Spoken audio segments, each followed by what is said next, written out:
الحمد لله وحده والصلاة والسلام على من لا نبي بعده أما بعد فأعوذ بالله من الشيطان الرجيم بسم الله الرحمن الرحيم آمن الرسول بما أنزل إليه من ربه والمؤمنون كل آمن بالله وملائكته وكتبه ورسله لا نفرق بين أحد من رسله صدق الله العلي العظيم۔ اللہ رب العزت کا فضل اور احسان ہے کہ اللہ رب العزت نے ہم سب کو آپ صلی اللہ علیہ وسلم کی امت میں پیدا فرمایا۔ حضرت آدم علیہ السلام سے لے کر آج تک جتنے انبیاء ہیں ہم سب کو مانتے ہیں، جو بھی اللہ تعالیٰ نے نبی بھیجے لا نفرق بین احد من رسلہ، ہم ان میں فرق نہیں کرتے، ہم سب کو مانتے ہیں۔ اللہ تعالیٰ نے آسمان سے جتنی کتابیں اتاری ہم تمام کتابوں پر ایمان رکھتے ہیں، ہم سب کو مانتے ہیں۔ ہمارا عقیدہ ہے قرآن کریم لا ریب کتاب ہے، اس میں کوئی شک نہیں، ایک حرف کی بھی اس میں تبدیلی نہیں ہوئی، لیکن ہم پھر بھی تورات کو بھی مانتے ہیں، انجیل کو بھی مانتے ہیں، زبور کو بھی مانتے ہیں۔ ہمارا یہ عقیدہ ہے کہ تورات میں انجیل میں تحریف ہو گئی، جیسی وہ آسمان سے اتری تھی اب ویسی کتابیں نہیں ہیں، ان میں تغیر و تبدل ہو گیا، بدل دی گئی۔ ایک یہودی وہ تورات لے کر آئے، یہودی اس وقت غزہ میں قتل عام کر رہے ہیں، ظلم کر رہے ہیں۔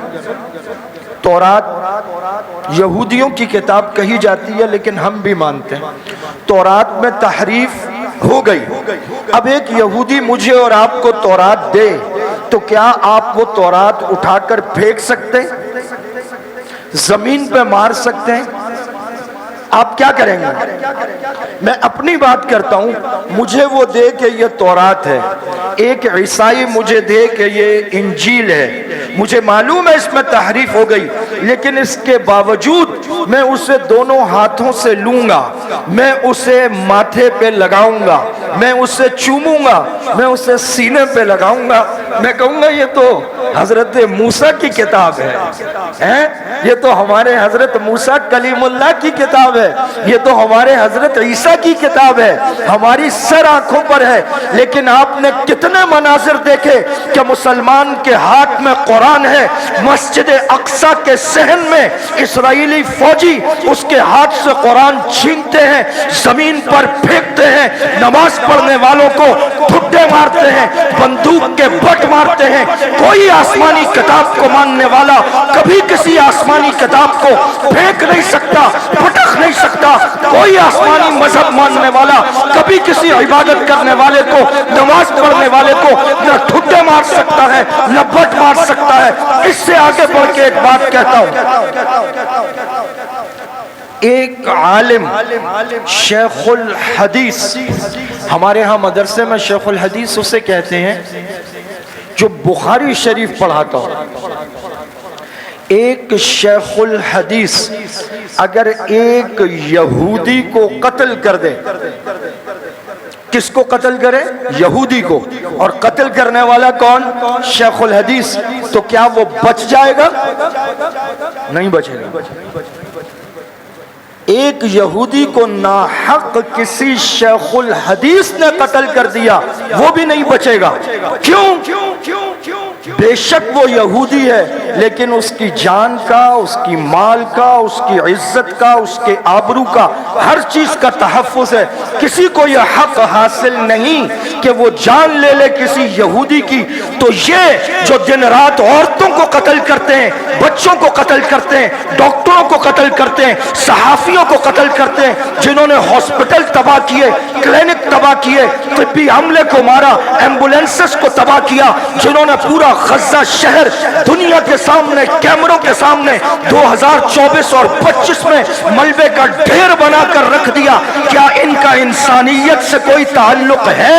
ان کا کسی آسمانی کتاب سے کوئی تعلق ہے؟ ان کا کسی مذہب سے کوئی تعلق ہے؟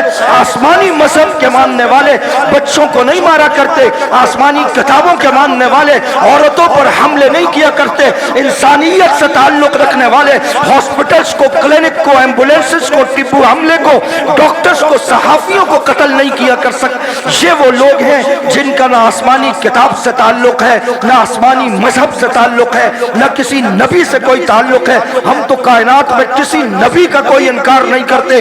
یہ انسانیت کے دشمن، عورتوں اور بچوں کے قاتل، یہ پوری دنیا کے سامنے، کیمروں کے سامنے پوری دنیا نکل کر سراپا احتجاج ہے. لیکن اس کے باوجود دنیا کا بدترین قتل عام، دنیا کا بدترین محاصرہ، دنیا کا بدترین قحط، اقوام متحدہ نے کل باقاعدہ اعلان کر دیا کہ غزہ میں اس وقت قحط ہے اور عالمی قحط ہے.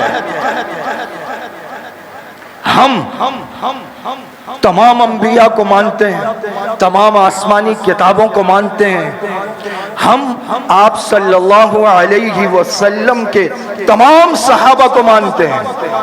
کسی ایک صحابی کا انکار قرآن کریم کہہ رہا رضی اللہ عنہم ورضوا عنہ، قرآن کہہ رہا اولئک هم الراشدون اولئک هم الفائزون اولئک هم المؤمنون حقا. ہم کسی ایک صحابی کا بھی انکار نہیں کرتے. ہم سارے کے سارے اہل بیت کو مانتے ہیں، ہم تمام اولیاء اللہ کو مانتے ہیں. جس طرح یہودی بعض کو مانتے ہیں، یؤمنون ببعض الکتاب ویکفرون ببعض، بعض انبیاء کو مانتے ہیں، بعض کا انکار کرتے ہیں. اسی طرح ہمارے دور میں وہ لوگ موجود ہیں جو بعض صحابہ کا نام لیتے ہیں اور ان کی آڑ میں دیگر صحابہ پر طعن و تشنیع کرتے ہیں، ان کو گالیاں دیتے ہیں، تبرہ کرتے ہیں اور 1400 سال پہلے کی امت کی بات کر کے کہتے ہیں فلاں نعوذ باللہ مرتد ہو گیا، فلاں کافر ہو گیا. فلسفے میں وہ نسل تیار کرتے ہیں جو تمام انبیاء کو مانتے ہیں، جو ساری کتابوں کو مانتے ہیں، جو سارے صحیفوں کو مانتے ہیں، جو تمام صحابہ کو مانتے ہیں، جو سارے اہل بیت کو مانتے ہیں، جو تمام اولیاء اللہ کو مانتے ہیں، جو تابعین کو، تبع تابعین کو. ہم نہ کسی کا انکار کرتے ہیں، نہ کسی کی گستاخی کرتے ہیں، نہ کسی پر طعن و تشنیع کرتے ہیں. تو ہم کیا تیار کرتے ہیں؟ ہم ماننے والے تیار کرتے ہیں، منکروں کو تیار نہیں کرتے. ہم محبت والے تیار کرتے ہیں، نفرت والے تیار نہیں کرتے. ہمارا پیغام قرآن ہے اور قرآن پیغام محبت ہے، انسانیت سے محبت، ماں باپ کا احترام. اللہ فرماتے وَلَا تَقُلْ لَهُمَا أُفٍّ وَلَا تَنْهَرْهُمَا. ہم بچوں کی تربیت کرتے ہیں، ہم 5 وقت جماعت کے ساتھ نماز پڑھاتے ہیں. یہ مدرسہ دنیا کے سارے مدرسے یہ سب کے سب فرقہ واریت کے خلاف ہیں، نفرت کے خلاف ہیں، توڑ کے خلاف ہیں، دشمنی کے خلاف ہیں، قتل و غارت کے خلاف ہیں. ہم کسی یہودی کو بھی قتل نہیں کر سکتے. ایک شیخ الحدیث قتل نہیں کر سکتا کسی یہودی کو. کجا یہ کہ ہم پہ یہ الزام ہو کہ ہم یہاں قتل و غارت سکھاتے ہیں. ہم کسی قادیانی کو بھی قتل کرنے کے حق میں نہیں ہیں.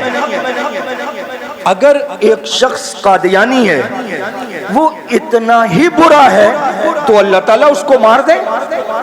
اللہ مار دے نا. ہمیں تو نہیں کہا تم کسی کو قتل کرو.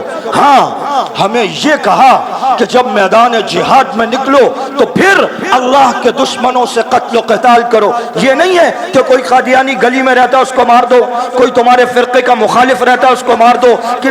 ہم محبت سکھاتے ہیں، ہم جوڑ سکھاتے ہیں، ہم آپس میں مل جل کے رہنا سکھاتے ہیں. لیکن اس کے ساتھ ساتھ ہم اپنے بچوں کے ایمان اور عقیدے کا پورا تحفظ کرتے ہیں. ہم انہیں عقیدہ توحید سکھاتے ہیں، ہم انہیں ختم نبوت سکھاتے ہیں، ہم انہیں صحابہ سے محبت سکھاتے ہیں. ہم پورا کا پورا ایمان مفصل آمنت باللہ وملائکتہ وکتبہ ورسلہ والیوم الآخر والقدر خیرہ وشرہ من اللہ تعالی والبعث بعد الموت. یہ عقیدہ ایک دن اللہ کے حضور پیش ہونا ہے. چھوٹے سے چھوٹا، بڑے سے بڑا عمل اس کا حساب حساب کتاب ہوگا. فمن يعمل مثقال ذرة خيرا يرى ومن يعمل مثقال ذرة شرا يرى. تو صرف کتاب مقدس کے الفاظ یاد نہیں کرواتے، ہم عملی طور پر ایسا طالب علم تیار کرتے ہیں جو گھر کے لیے، معاشرے کے لیے، مجمع کے لیے، محلے کے لیے، ملک و ملت، قوم اور وطن کے لیے ایک نافع فرد ہوتا ہے. ہم اس کے دل میں نفرت انجیکٹ نہیں کرتے، ہم اس کے دل میں محبت، رواداری، مساوات اور برداشت ڈالنے اور بھرنے کی کوشش کرتے ہیں. اس تناظر میں آپ ملک بھر کے تمام مدارس اور جامعات کو دیکھیں اور پھر دیکھیں جنہوں نے ووٹ لیے وہ بونیر آئے نہیں، آئے تو چند دیگیں دے کر چلے گئے. تبلیغی جماعت سوات سے 3000 کارکنوں کی 3 شفٹوں میں تشکیل ہے. وہ جاتے ہیں وہاں کھانا تک نہیں کھاتے، بیلچے پھاوڑے تغاریاں اور ٹرالیاں اپنی لے کر گئے، گلیوں کو صاف کر رہے ہیں، راستوں کو صاف کر رہے ہیں، ملبہ اور گارا نکال رہے ہیں. سینکڑوں طالب علم مدرسوں کے وہاں لگے ہوئے ہیں، ملبہ ہٹا رہے ہیں، لاشیں نکال رہے ہیں. مفتی فضل غفور صاحب جمعیت علماء اسلام کے ننگے پیر پگڑی باندھا ہوا وہ شخص گلیوں میں، بازاروں میں، گھروں میں لوگوں کی جنازے اٹھا رہا، غسل کفن کر رہا، جنازے پڑھا رہا، تدفین کر رہا، صفائیاں کر رہا. ایک طالب علم کو ایک گھر کی صفائی کے دوران بہت سارا سونا ملا، کئی تولے، اور وہ لاکھوں روپے کا تھا، ایک تولے ہی کئی لاکھ کا ہے. اس نے وہ حوالے کر دیا مالک کے، تو مالک تو خود اس کا گھر بار سب مصیبت میں ہے. تو ایک اور مفتی صاحب آئے ہوئے تھے، انہوں نے اس طالب علم کو 10,000 روپے انعام دیا. تو اگلے دن وہ مفتی فضل غفور صاحب کو ملا، اس نے کہا مفتی صاحب مجھے کل کسی نے 10,000 انعام دیے تو یہ میری طرف سے سیلاب فنڈ میں ڈال دے. یہ ہیں وہ نسلیں جو ہم یہاں تیار کرتے ہیں. لوگوں کی باتوں سے، پروپیگنڈے سے کبھی گھبرانا نہیں، کبھی نہیں گھبرانا کہ جی مدرسے میں ڈالا یہ ہو جائے گا. انشاءاللہ زیادہ فرما بردار ہوگا. اور طالب علموں سے کہتا ہوں آپ کے سینے میں قرآن ہے، خدا کے لیے جھوٹ مت بولنا، والدین کی کبھی نافرمانی مت کرنا. ابھی پچھلے سال جون میں میری والدہ کا انتقال ہوا. میری والدہ کو 3 سال سے کینسر تھا. تو میں مولوی ہوں، عالم ہوں، مفتی ہوں، مدرس ہوں، خطیب ہوں. مجھے یہ معلوم تھا کہ والدہ کے بعد گھر سونا ہو جائے گا. مجھے یہ معلوم تھا کہ بے رونقی ہوگی. مجھے یہ معلوم تھا کہ والدہ کے بڑے فضائل ہیں. مجھے یہ معلوم تھا کہ والدہ کی بڑی برکات ہیں. مجھے یہ بھی معلوم تھا کہ میری والدہ کو کینسر ہے. مجھے یہ بھی معلوم تھا کہ میری ماں جانے والی ہے. سب معلوم تھا.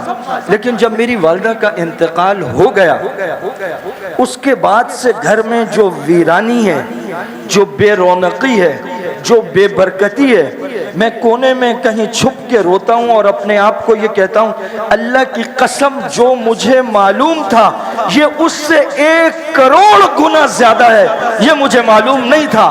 آپ کا معلوم ہونا کچھ بھی نہیں ہے. ماں باپ کی جو برکتیں ہیں خدا کی قسم جب وہ جاتے ہیں پھر انسان تل تل روتا ہے. میں اپنے گھر والوں سے کہتا ہوں مجھے افسوس ہے میں نے اپنی والدہ کی خدمت نہیں کی. وہ کہتی نہیں نہیں تم نے بہت خدمت کی، اتنی تو کوئی بیٹا نہیں کر سکتا.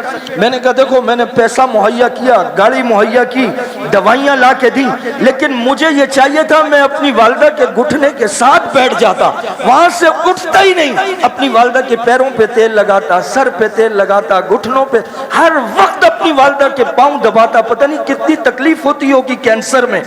آپ جتنی مرضی خدمت کر لیں آپ کو ساری عمر یہ پچھتاوا رہتا ہے. اس لیے میرے بچوں والدین کے ساتھ گھر جا کر ہمیشہ ان کی بات مانا کرو، گھر کے کام کیا کرو اور والدین کی دعائیں لیا کرو. لوگ آپ کی طرف دیکھتے ہیں کہ یہ مدرسے کے طالب علم ہیں، ان کا رویہ اپنے والدین سے کیسا ہے. اساتذہ تو بھرپور کوشش کرتے ہیں، پڑھائی کے ساتھ ساتھ روزانہ وقت نکال کے بچوں کی تربیت کرتے ہیں، ان کو سمجھاتے ہیں. یہی وہ مدارس ہیں جنہوں نے وہ لوگ تیار کیے.